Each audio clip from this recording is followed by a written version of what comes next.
Байланыштуу, байланышсыз эмеспи, баары бир эртеби кечпи, баары кетет, кетпей турган киши жок. Баары бир кетет, кетиш керек. Менимче ушул 2,5 жылга жакын мезгилдин ичинде аталасын чыгарып бүттү да. Бардык иштер боюнча аталасын чыгарып бүттү. Бир эмес, бир кишиге 7 кылмыш иши козголгон, бирөө да аныкталган жок. Сотко чейин келген иштердин көпчүлүгү тастыкталбай келип атат, далилденбей келип атат. Саясий буйруктар көбөйүп кеткен, өтө эле көп болуп кеткен да.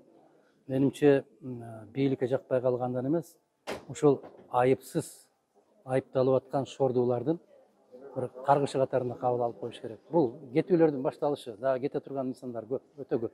Себеп бул мыйзамсыз иштер өтө Кыргызстанда кайнап кетти.